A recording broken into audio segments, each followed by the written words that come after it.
సమో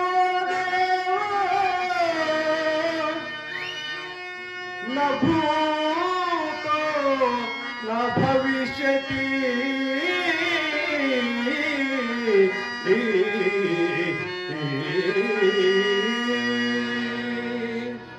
అఖిలాండ కోటి బ్రహ్మాండ నాయకుడు కలియుగ ప్రత్యక్ష దైవము మరి మన సుబ్బారావు గారిని వారే వచ్చి మరి అనుగ్రహించటం మనము ఎన్నో జన్మలలో చేసినటువంటి పుణ్య ఫలము.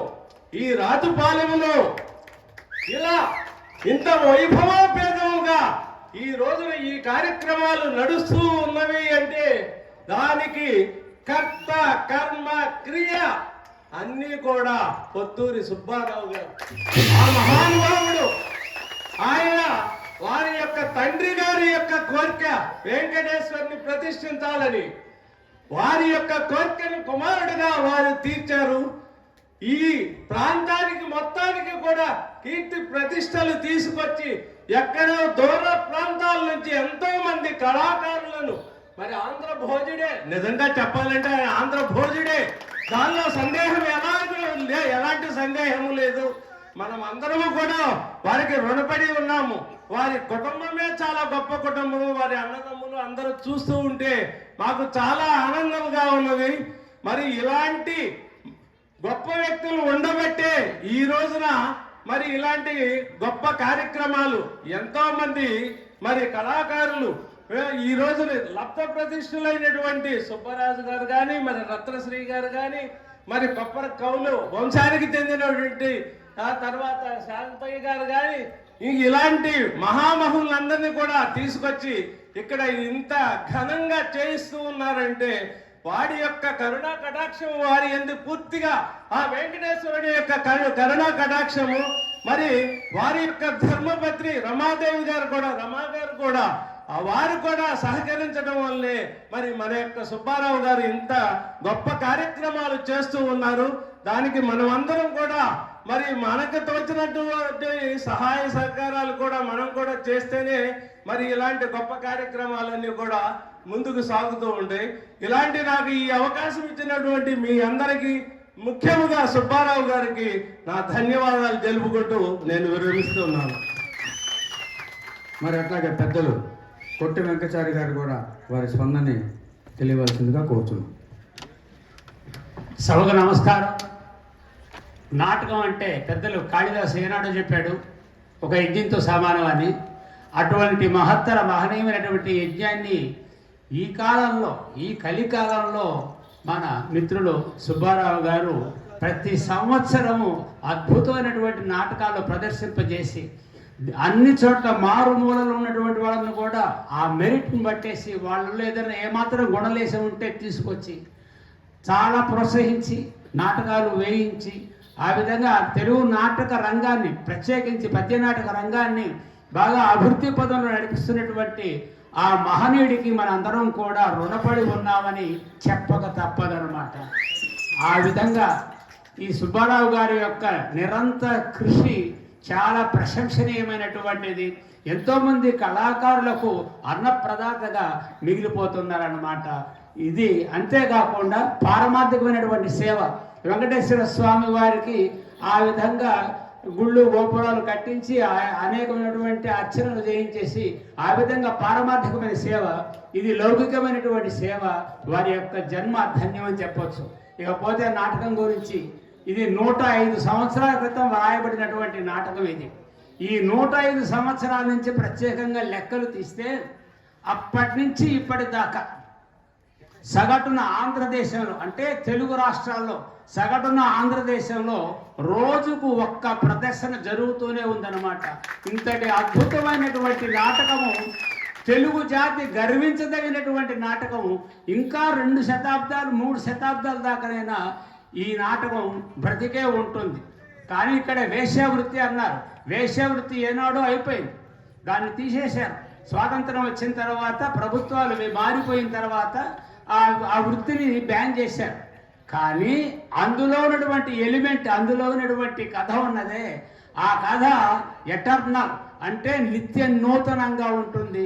ఆ నిత్య నూతనమైనటువంటి ఈ కథా వస్తువు, ఆ పాత్రలు, సజీవమైనటువంటి పాత్రలు అన్నీ కూడా మహాకవి కాళకూరు నారాయణరావు గారు ఒక అద్భుతమైనటువంటి దీక్షతో రాశారు. ఇంకా 2 శతాబ్దాలు కాదు 3 శతాబ్దాలైనా ఈ నాటకం బ్రతికే ఉంటుంది. దీనికి మరణము లేదు. ఇదే నేను చెప్పదలుచుకున్నాను. Thank you sir. మరి రాజలాల్ సత్య గారు కూడా వారి స్పందన తెలియపరచిందిగా కోరుచున్నాం. అందరికీ నమస్కారం అండి. డిసిప్లిన్, డిటర్మినేషన్, డెడికేషన్ ఈ 3 ఉండాలి ఏదైనా సక్సెస్ కావాలంటే. ఒక నాటకం కానీ లేకపోతే ఒక ప్రోగ్రాం కానీ. మిత్రులు సుబ్బారావు గారు నాకు క్లోజ్ ఫ్రెండ్ అవటం నా అదృష్టం. అది ఎవరైనా ఒక నాటకం చేయాలంటే 1 నెల ముందు ఆలోచిస్తారండి, లేకపోతే 2 నెలల ముందు, లేకపోతే మ్యాక్సిమం 3 నెలల ముందు. ఈయన 6 నెలల ముందు నుంచే ఏం నాటకం వేయాలి, ఎలా చేయాలి, ఏ కళాకారులు తీసుకోవాలి అని అంత నిద్రపోరండి ఆయన. రాత్రి నాకు తెలిసి ఎప్పుడు మాట్లాడినా నేను 10 మాటలు మాట్లాడితే దాంట్లో మీరు నమ్మరు 9 మాటలు నాటకం గురించే మాట్లాడతాడు ఆయన. నేను అన్నాను, ఎందుకు సార్ ఇంత శ్రమ పడతారు, మీరు ఒక టీంకి ఇచ్చేసేయండి, ఆ టీం వాళ్ళే చూసుకుంటారు, ఈ కష్టాలు ఉండమంటే. లేదండి, లేదు, నా వాళ్ళ కోసం నన్ను నమ్ముకుని నేను గొప్పగా నాటకాన్ని రూపొందిస్తాను అన్న నా మీద నమ్మకం పెట్టుకున్న రాజపాలెం గ్రామస్తుల కోసం నేను ఏమైనా చేస్తానని అందరూ దయచేసి మా కళాకారుల పేరు నేను చెప్పట్లేదు, ఎందుకంటే 3 రోజుల నుంచి పెద్ద కళాకారులు మీకు తెలిసిందే. వాళ్ళందరినీ సొంత బిడ్డల్లాగా, సొంత సోదరిమణిలాగా ఆయన ఆదరించి అనంతపురం నుంచి ఒక కళాకారుడు, వైజాగ్ నుంచి కళాకారులు, తెలంగాణ నుంచి కళాకారులు, పూర్తిగా 2 తెలుగు రాష్ట్రాల నుంచి ఎక్కడెక్కడో సుదూర తీరంలో ఉన్న కళాకారులు, ఉత్తమమైన కళాకారులు తీసుకొచ్చి మీకోసం ఎంతో కష్టపడ్డాడు ఆయన. ఆయన కోసం దయచేసి కరతాళతో నిలవండి.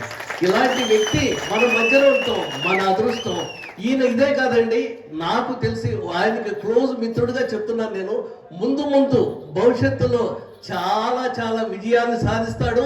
రాజపాలెం గ్రామానికి అద్భుతమైన పేరు ప్రతిష్టలు తీసుకొస్తాడు. ఆయన ప్రియమిత్రుడిగా నేను హామీ ఇస్తున్నాను. ధన్యవాదాలు. Thank you sir. రాజపాలెం గ్రామం ఇప్పటికే 2 రాష్ట్రాల్లో మారు మోగిపోతుంది. వారు ఎంబడే పాంప్లెట్ రిలీజ్ చేయడం ఆలస్యం, అందరికీ తెలిసిపోయింది. మరి ఇప్పుడు మా కడప బాంబే రత్నశ్రీ గారు మా అమ్మాయి మాట్లాడవలసిందిగా కోరుచున్నాం. అందరికీ నమస్కారం. వేదిక మీద ఉన్న పెద్దలందరికీ హృదయపూర్వకమైన నమస్కారాలు. నిజంగా నేను మీరు అవకాశం ఇవ్వకపోయినా అడిగి మాట్లాడాలనుకున్నాను. ఎందుకంటే ఈ సంవత్సరం నాకు అనిపించింది చెప్తున్నా, ప్రతి సంవత్సరం కూడా ఆయన ఏది చేసినా డిఫరెంట్గానే ఉంటుంది, ఆలోచింపచేసే విధంగానే ఉంటుంది. రామాంజనేయ యుద్ధం పెట్టిన 3 రోజులు 3 అవే పెడతారు, హరిశ్చంద్ర పెడితే 3 రోజులు అవే పెడతారు. ఇలా పెట్టడం వల్ల ఆర్టిస్టుల్లో హెల్తీ కాంపిటీషన్ అనేది వస్తుంది. ఎందుకంటే ప్రతి సంవత్సరం పోయే స్టేజే కదా, మన రాజపాలెమే కదా, మనం ఏదో చేసేయచ్చు, వెళ్ళిపోవచ్చు, చూసే అభిమానులు మనవాళ్లే కదా అని వెళ్ళిపోతారు. బట్ ఇలా పెట్టినప్పుడు ఆర్టిస్టులో ఒక హెల్తీ కాంపిటీషన్ అనేది మొదలవుతుంది. వాళ్ళకంటే మనం బాగా చేయాలి, వాళ్ళకంటే మనకు మంచి పేరు రావాలి అనే ఉద్దేశంతో ప్రతి ఆర్టిస్టు చచ్చినట్టు కష్టపడతారు, మిమ్మల్ని రంజింపజేస్తారు. ఇది నేను చెప్పాలనుకున్న మాట. రెండో మాట, ఈసారి వాస్తవంగా ఈ చింతామణి నాటకంలో సుబ్బిశెట్టి శ్రీహరి పాత్రలు వాళ్ళ సెట్టింగ్ వాళ్ళకు ఉంటారనమాట. ఒక సెట్టికి ఒక శ్రీహరి వాళ్ళ మ్యాచ్. ఆ మ్యాచ్ని ఎవరు మిస్ మ్యాచ్ చేయలేరు. బట్ ఇక్కడ మన పుత్తూరు వెంకట సుబ్బారావు గారు, శ్రీతులు పూజ్యులు పెద్దలు, మిస్ మ్యాచ్ ని కూడా మ్యాచ్ చేసి ఆడించి మీ హృదయాలు గెలుచుకున్నాడు. ఎక్కడ అద్దంకి శ్రీనివాసరావు గారు ఎక్కడ, విజయసాయి ఎక్కడ, వాళ్ళకి అసలు పొంతనే లేదు. బట్ ప్రతిరోజు యూట్యూబ్ లో చూడడం, సాయి నాకు రోజు ఫోన్ చేస్తాడు, మేడం గారు శ్రీను గారితో నేను ఆడగలనంటారా, నేను చేయగలనంటారా. ఏమి ఇబ్బంది లేదు సాయి, ఆ స్టేజ్ అలాంటిది, ఎక్కితే మీరే ఆడేస్తారు, మిమ్మల్ని ఆ స్టేజ్ ఆడించుకుంటుందయ్యా. పుత్తూరు వెంకట సుబ్బారావు గారి సంకల్పం అంత గొప్పది, మిమ్మల్ని పెట్టారంటే మీరు సక్సెస్ అయిపోతారు ఈ దెబ్బతో అన్నాను నేను. ఖచ్చితంగా మళ్ళీ నాకు ఫోన్ చేసి మేడం గారు బాగా వచ్చిందండి మా నాటకం అన్నారు. సో మిస్ మ్యాచ్ ని కూడా మ్యాచ్ చేసి మీ హృదయాల్ని గెలుచుకునేలాగా చేసే శక్తి, సామర్థ్యం మన పుత్తూరు వెంకట సుబ్బారావు గారికి ఆ గోదాదేవి సమేత శ్రీ రంగనాయకుల స్వామి సమర్పించారు. వారికి ఇలాగే ఆంధ్ర మహాభోజులు శ్రీకృష్ణ దేవరాయలు అప్పుడు పరిపాలించినట్లుగా, మా కళాకారుని పోషించినట్లుగా, ఇప్పుడు ఈ కాలంలో మాకు దొరికినటువంటి శ్రీకృష్ణ దేవరాయలు ఎవరు? మన పుత్తూరు రమా వెంకట సుబ్బారావు గారు. వారిని మేము మర్చిపోం. మా అసలు మీకు ఒక విషయం చెప్పాలంటే ఇది టాప్ సీక్రెట్. రాజుపాలెంలో నాటకాలకి రికమెండేషన్స్ మొదలైనవి. మేము ఆడాలి రాజుపాలెంలో, మీకు కొంచెం చెప్పండి ప్లీజ్ కొంచెం చెప్పండి. మేము అంటే మన రాజుపాలెం అది మొన్న దాకా అసలు తెలియదు ఎవరికి, ఎక్కడో ఉంది రాజుపాలెం. ఈ రోజు స్టేట్ లో ఉన్న ప్రతి కళాకారుడు ఇక్కడికి వచ్చి ఆడాలని రికమెండేషన్స్ పెట్టుకుంటున్నారంటే ఒక దేవి చౌకు, ఒక అమలాపురం, ఒక భీమవరం, ఒక రాజుపాలెం. కొట్టండి అయ్యా చప్పట్లు. అదే మీ చప్పట్లే మాకు దుప్పట్లే, మీ వీరలే మాకు జోలలు. ఇంతకంటే ఎక్కువ మాట్లాడితే నాటకానికి ఆలస్యం అయిపోతుంది. మరొక్కసారి ఇంకొక విషయం చెప్పుకోవాలి. గోవుల్ని సంరక్షించడం, దేవాలయాలు కట్టించడం, మా కళాకారుల్ని పోషించడం. సంవత్సరానికి 3 నాటకాలు మా కళాకారులకి, 2 రాజుపాలెం, 1 హైదరాబాద్. మహానగరం హైదరాబాద్ లో ఫిలిం సిటీలో రంగరంగ వైభవంగా ఉగాది ఉత్సవాలు జరిపి మమ్మల్ని ఎక్కడెక్కడో మూలం నుంచి పిలిపించి వాళ్ళని కూడా, వాళ్ళ హృదయాలు కూడా గెలుచుకునే స్థానాన్ని మాకు కల్పించారు పొత్తూరు వెంకట సుబ్బారావు గారు. ఇది 3వ విషయం, తిండి. ఇక్కడికి నేను ఎన్నింటికి వచ్చానండి? ఈరోజు రాత్రి ఎమ్మిగిరి నాటకం ఆడి 4:30కి వచ్చాను, 4 గంటలకు వచ్చాను. మేడం గారు భోజనం ఇప్పుడు సార్ ఉందా? భలేవారే మేడం గారు, మీరు రండి, వేడివేడిగా ఉందండి. 4:30కి అన్నం కొట్టాలి మీరు చప్పట్లు. 4 గంటలకి ఎవరికి వేడిగా ఉంటుంది అన్నం? మధ్యాహ్నం ఎప్పుడు 1 గంటలకు తినేస్తాం, 2 గంటలకు అయిపోద్ది. 4 గంటలకు తీసుకెళ్ళి కొసరు స్వీటు పచ్చడి. అది కళాకారుడికి కావాల్సిందండి. వరుస నాటకాల్లో ఉన్నప్పుడు నిద్ర, తిండి ఇవి ఎవరు పెడితే వారి జీవితాలు ఎల్లకాలం సుభిక్షం, వారి కీర్తి చిరకాలం ఉంటుంది. బ్రతికినంత కాలం మా కళాకారుల గుండెల్లో శ్రీ శ్రీ శ్రీ రమా పొత్తూరి వెంకట సుబ్బారావు గారు, పొత్తూరి రమా వెంకట సుబ్బారావు గారు మా హృదయాల్లో నిలిచి ఉంటారు. సార్, నాకు ఈ చక్కటి అవకాశం ప్రతి సంవత్సరం మీ ఆడపడుచుగా నాకు ఇస్తున్నారు. మీకు, మీ కమిటీకి, మీ ఊరికి, మీ అందరికీ హృదయపూర్వకమైన ధన్యవాదాలు. చివరిగా ఒక్క మాట చెప్పాలి. ఈ రోజు మా కాస్టింగ్, మా నాటకం రాష్ట్రంలో ఎవరితోనైనా నేను ఆడగలను, మెప్పించగలను. బట్ నాకు సుబ్బరాజు గారు అంటే భయం. నిజం. ఆయన ఈ కళల మీద, కళాకారుల మీద, వారి కట్టుబొట్లు మీద, వారి డైలాగ్ డిక్షన్ మీద, పద్య పఠనం మీద డాక్టరేట్ చేశారు వారు. ఎన్నో యూనివర్సిటీలో లెక్చరర్ ఇచ్చారు వారు. మేమేం చేసాం? మేము పెద్దవాళ్ళు ఏదో నేర్పితే వాళ్ళని చూసి నేర్చుకున్నాం, మేము ఆడేస్తున్నాం. అటువంటి వారి సరసన మాకు ఆడాలంటే గట్స్ కావాలి, ధైర్యం కావాలి. వారి పక్కన నిలబడాలంటేనే దమ్ము ఉండాలి. ఆయనతో ఈరోజు నేను ఇదే నాటకం బయట ఆడితే ఇంకొక రకంగా ఉంటుంది, చెప్తున్నా నేనే. బట్ ఆయనతో ఆడాను కాబట్టి నా ఒళ్ళు, నా సర్వేంద్రియాలు నిగ్రహించుకుని, నా దగ్గర పెట్టుకుని నేను ఆడాను అని చెప్పుకోవడానికి నేను సిగ్గుపడను. ఎందుకంటే ఏ స్టేజ్కి ఏ నాటకం ఆడాలనేది ఆర్టిస్ట్కి తెలియాలి, తెలుసుకోవాలి. ఆ పాత్రలో మనం ఉండాలి, పక్క ఆర్టిస్ట్ని మనం గమనించుకోవాలి. అప్పుడే నాటకం సజీవంగా ఉంటుంది, బతికిస్తుంది. ఒక్కరికే పేరు ఎందుకు వస్తుందండి? ఆ నాడి తెలుసుకుని ఆడిన వారికే పేరు. అవునా కాదా? చెప్పాలి మీరు. అది నేను సుబ్బరాజు గారి గురించి చెప్పాలనుకున్నాను. అలాగే వారి సరసన కూడా ఆడడం, మెప్పించడం. ఆయన స్టేజ్ వెనక్కి వచ్చి మమ్మల్ని కంగ్రాట్స్ చెప్తా అంటే బాగా చేశారండి అంటారు. అది నాకు 4 నంది అవార్డులతో సమానం అండి. ఆయన సామాన్యంగా మెచ్చుకోడు, చిరాకు పడిపోతారు. అటువంటి మనిషి వెనక్కి వెళ్తే చాలా బాగా వచ్చిందండి నా రత్నశ్రీ గారు ఈరోజు నాటకం అంటే నాకు చాలా ఆనందం. కిరాయి లేకపోయినా పర్లేదురా బాబు, సుబ్బరాజు గారు మెచ్చుకున్నారు చాలా అనుకుంటే మనిషిని నేను. అలాగే మీ అందరికీ కూడా మాకు చక్కటి అవకాశం కల్పించారు. ఇంకా నాటకం ఇప్పుడు ఒక్క పావు భాగం అయ్యింది, 3/4 భాగం ఉంది. ఇంతకంటే 1000 రెట్లు బాగుంటుంది నాటకం, నేను మాటిస్తున్నాను. చివరి వరకు, కృష్ణాష్టమి సీన్ వరకు చూసి మీ అమూల్యమైన ఆశీర్వాదం మా అందరికీ అందించి వెళ్ళవలసిందిగా ప్రతి ఒక్కరికి పేరు పేరున హృదయపూర్వకంగా నమస్కరించుకుంటూ సెలవు తీసుకుంటున్నాను. మరొకసారి పొత్తూరి రమా వెంకట సుబ్బారావు గారికి హృదయపూర్వకమైన ధన్యవాదాలు. ప్రేక్షకులైన మీ అందరికీ కూడా నా హృదయపూర్వకమైన ధన్యవాదాలు. నా జన్మనిచ్చిన తల్లిదండ్రులకు, నాకు విద్య నేర్పిన గురువులకు, ఈ కళామ తల్లికి శతకోటి కళాభివందన.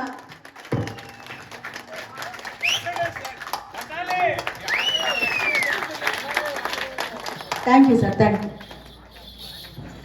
మాట జల్లు కురిపించేసింది మా అమ్మాయి.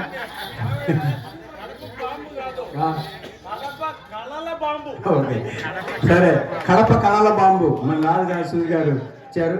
మరి పెద్దలు డాక్టర్ బిరుదాంకితులు సుబ్బరాజు గారిని కూడా వారి స్పందన తెలియవలసిందిగా కోరుతున్నాం. బాహుబలి సినిమా తర్వాత యూట్యూబ్లో సినిమా చూసినట్టు ఉంటుంది ఇప్పుడు ఏం మాట్లాడితే.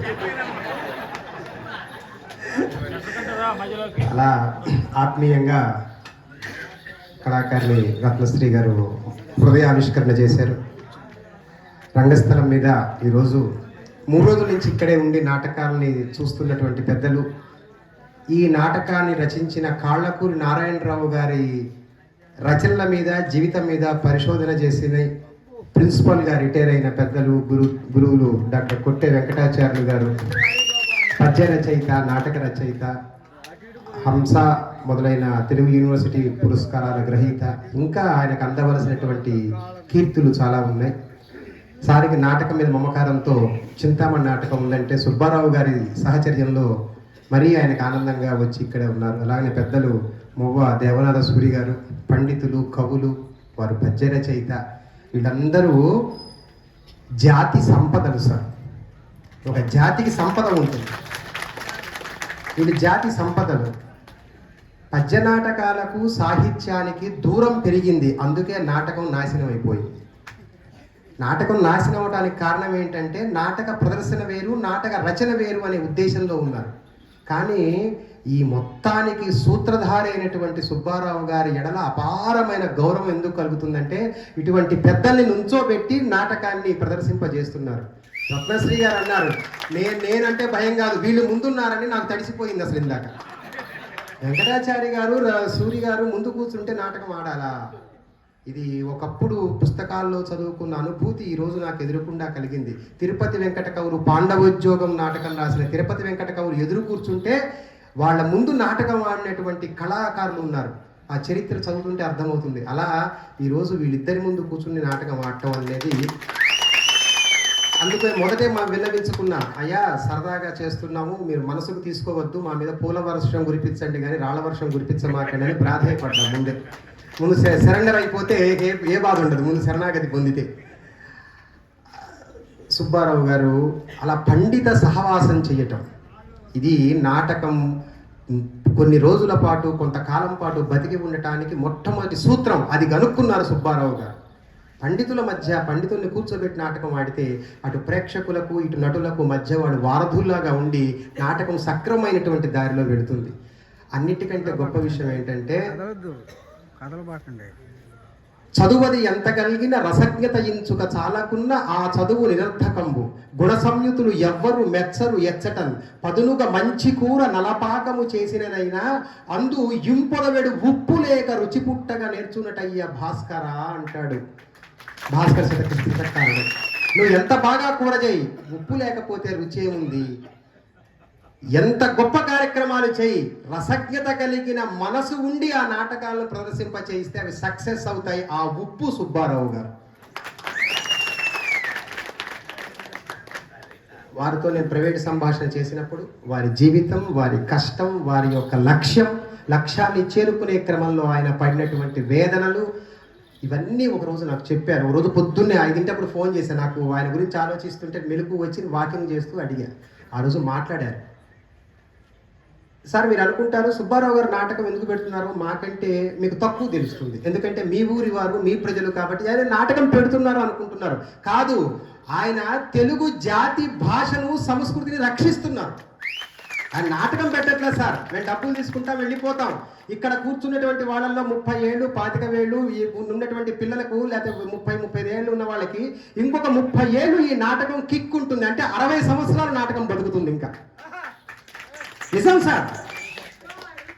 ఇంకా తక్కిన దేశాల్లో పట్టిన దరిద్రం, మీకు పట్టిన అదృష్టం ఇక్కడ నాటకం ఉండటం, నాటకం బతుకుతుంది. మరి ఎట్లా బతుకుతుంది? సాంస్కృతిక కార్యక్రమాలంటే 5 అరగంటకోసారి, పావు గంటకోసారి, ఎప్పుడు పడితే అప్పుడోసారి నాకు ఫీలింగ్స్ కలుగుతున్నాయి అనేటువంటి దిక్కుమాలిన పాటల్ని చిన్న చిన్న ఆడపిల్లలకు, మగ పిల్లవాళ్లకు నేర్పి ఇవే సాంస్కృతిక కార్యక్రమాలు అని చెప్తున్నారు సార్. సిగ్గుపడాలి మన జాతి, సిగ్గుపడాలి మన జాతి. దెబ్బలు పడతాయి, నీకు దెబ్బలు పడతాయని 2 పిల్లలు, ఆడపిల్ల మగపిల్లడు స్కూల్లో డ్యాన్స్ వేస్తే ఇవే మా స్కూల్లో కల్చరల్ ప్రోగ్రామ్ అంటున్నారు. తాతల నాటి క్షేత్రాలు తెగనమ్మాను అని ఏడ్చిన భవానీ శంకరం బాధ తెలిసినటువంటి జాతి మనకు కావాలి. ప్రాయము వచ్చినంత గృహభారము మూపున దాల్చి తండ్రికి అనుకూలమైనటువంటి విరామం ఎవ్వడు కలుగజేయును వాడే కొడుకు అని చెప్పాడు కాళ్ళకూరి. ఇది చాలదా మన జాతికి ఒక గుణపాఠం? ఇది చదువుకోవలసిన జాతి సినిమా రికార్డింగ్ డ్యాన్సులే సాంస్కృతిక కార్యక్రమాలుగా చలామణి అవుతోంది. దయచేసి తల్లిదండ్రులకు దండం పెడుతున్న పిల్లల్ని నాటకాలకు తీసుకురండి, పిల్లలకి నాటకాలు చూపించండి. ఏ పోలీస్ స్టేషన్ అవసరం ఉండదు, మనం ఏ రకమైనటువంటి దిగజారుడుతనం మనకి అవసరం ఉండదు. నాటకం అంత పవర్ఫుల్, నాటకం ఆ చిత్తశుద్ధితోనే మేము రంగేసుకుంటాను. రంగేసుకునే ప్రతి క్షణం మొదటగా నేను ప్రార్థించేది, అయ్యా ఈ పూట మహానుభావ కాళ్ళకూరి గారు, నువ్వు రాసినటువంటి నీ భావాన్ని ఈ ప్రజల్లోకి పంపించే ఒక అవకాశం నాకు కలిగించావు, నీకు నేను దండం పెడుతున్నాను అని దండం పెట్టుకుని రంగేసుకుంటా ప్రతి నాటకం. వాళ్ళ భిక్ష, దాన్ని నేను తప్పుగా చేయకూడదు, దాన్ని తప్పుడు భావాన్ని జనంలో పంపించకూడదు. హరిశ్చంద్ర నాటకం చూసి ఏం నేర్చుకున్నావురా అంటే జన్మలో నిజం చెప్పకూడదు అన్నట్టు ఒకడు, అందుకే అన్ని కష్టాలు పడ్డాడు అన్నట్టు. చింతామణి నాటకం చూసి ఏం నేర్చుకున్నావురా అంటే చింతామణి ఇంటికి వెళ్ళాలని నేర్చుకున్నానంటే ఇంకేముంటుంది. కవి యొక్క భావం పూర్తిగా రివర్స్ అవుతుంది. ఆ బాధ్యత మాకుంది, ఆ పని మేము చేయటానికే ఇక్కడ ఉన్నాం. అయ్యగారు ఇంత ఖర్చు పెట్టారు, స్వామివారు ఈ వీరితో అంత పని చేయిస్తున్నారు. కళ్యాణాద్భుత గాత్రాయ కామితార్థ ప్రదాయనే శ్రీమద్ వెంకటేశాయ శ్రీనివాసాయ మంగళం. తర్వాత నాటకాన్ని చూడవలసిందిగా ప్రార్థన. మరి చివరిగా మన కొప్పరం శ్రీనివాసరావు గారు వారి స్పందన తెలియవలసిందిగా కోరుతున్నాం. సభాయ నమః. వేదికను అలంకరించిన పెద్దలందరికీ కూడా నమస్కారాలు, ప్రేక్షకులందరికీ నమస్సుమాంజలు. నేను పెద్దగా ఎక్కువగా చెప్పదలుచుకోలేదు, ఎందుకంటే ఇప్పటికే అందరూ చాలా చెప్పారు. ఒక కళాకారుని దృష్టిలో కొప్పరపు శ్రీనివాసరావు నంది అవార్డు గ్రహీత, అతని ఇంకో డివి సుబ్బారావు గారు నంది అవార్డు గ్రహీత. ఇలా పెట్టుకుంటే నేను ఒక పెద్ద యాక్టర్ అనేటువంటి ఉద్దేశం. అలానే ఇక్కడ ప్రతి ఆవు, నేను రాజపాలెంలో వారి సంరక్షణలో పెరిగానంటే ఒక నంది అవార్డు. ప్రతి పురోహితుడు, నేను ఇక్కడ కళ్యాణోత్సవం చేయాలనుకుంటున్నాను, నాకు ఇంతవరకు ఛాన్స్ రాలేదు, నాకు 40 ఏళ్ళు వచ్చినాయి, ఇంకెప్పుడు వస్తుంది నేను ఊళ్ళో ఉరకం, అది వారి గొప్పతనం. అలానే ఇక్కడ 500 రూపాయల రెన్యుమినేషన్ తీసుకునే వాళ్ళ దగ్గర నుంచి 50,000 రెన్యుమినేషన్ తీసుకునే వాళ్ళు కూడా నన్ను కాస్త చెప్పండి. ఇందాక కూడా ఒక ఆయన ఫోన్ చేశాడు, సార్ హైదరాబాద్లో ఏదో పెడుతున్నారట, సుబ్బారావు గారు కాస్త చెప్పండి సార్ ఆయన 50,000 తీసుకుంటాడు ప్రోగ్రాంకి. అంత వారి సహచర్యం కోరుకుంటున్నారు, వారి యొక్క ఆశీస్సులు కోరుకుంటున్నారంటే వారి యొక్క కీర్తి ప్రతిష్టలు ఎలా ఉన్నాయో మీకు అర్థమవుతుంది. అయితే ఒక్కటి, రాబోయే కాలంలో బ్రాకెట్లో నంది అవార్డు గ్రహీత అని ఎలా రాబోతున్నదో అలానే పొత్తూరు వెంకట రమ సుబ్బారావు గారు అంటే PVRSR అవార్డ్ రాజుపాలెం, ఇది బ్రాకెట్లో ఉంటే అరే నంది అవార్డు కాదురా, ఈ అవార్డు వచ్చిన వాళ్ళని మనం పెట్టుకోవాలి అనేటువంటి నానుడి తెలుగు ప్రేక్షకుల్లోకి వెళ్ళిపోతుంది. అప్పుడు మీ గ్రామం యొక్క కీర్తి, వారి యొక్క కృషి, మా యొక్క కష్టం అంతా కూడా ఫలిస్తుందని నేను నమ్ముతున్నాను. వారు ఆ పని చేస్తారని, మీ గ్రామం కోసం, మా కోసం, అందరి కోసం చేస్తారని అనుకుంటున్నాను. అంటే నంది అవార్డు కన్నా మంచి పవర్ఫుల్ అయినటువంటి అవార్డు PVRSR అవార్డు రాజుపాలెం. అంటే ఈ స్టేజీ మీద ప్రేక్షకుల చేత చప్పట్లు కొట్టించుకున్నాడు అంటే వాడు ఎక్కడైనా చలామణి అవుతాడు. ఏదో మొత్తానికి కొంత పరుపు ఉంటేనే అక్కడికి పోయేది, లేకపోయినా పిచ్చిపిచ్చేవాడు బోరు, ఆయన దృష్టిలోకి వెళ్ళరు అనేటువంటిది వస్తూ ఉంటుంది. ఎంతో మహోన్నతమైన అవకాశంగా భావించి అందరూ కూడాను ఇక్కడికి రావాలని ఊళ్ళూరుకుంటున్నారు. అది ఒక్కటిసారి వారి మహోన్నత్యాన్ని చాటడానికి ఇంకా చాలా నాటకం ఉంది. సామాన్యంగా ఏంటంటే చింతామణి నాటకం భవానీ సీన్ అయిపోగానే వెళ్ళిపోతుంటారు, కామెడీ చూద్దాం అనుకున్న సుబ్బిశెట్టి సీన్స్ వెళ్ళిపోతుంటారు. ఈ నాటకం అలా ఉండదు, ప్రతి సీన్ వెరైటీగా. ఇప్పుడు భవానీ సీన్ అయిపోగానే మళ్ళీ విడవమంగళ సీన్ అయిపోగానే రాధ సీను, ఆ తర్వాత మళ్ళీ సుబ్బిశెట్టి సీను, ఆ తర్వాత ఈ విధంగా ప్రతి సీన్ కూడా కుర్రి నేను కాసేపు అట్లా పోయాను చూడలేకపోతేనే అనిపించేటట్టు చేస్తాము. లాస్ట్లో జనగణమన పడిన దాకా మీరు ఉండండి, మమ్మల్ని ఆశీర్వదించండి. ఓకే సార్, వెను వెంటనే నాటకం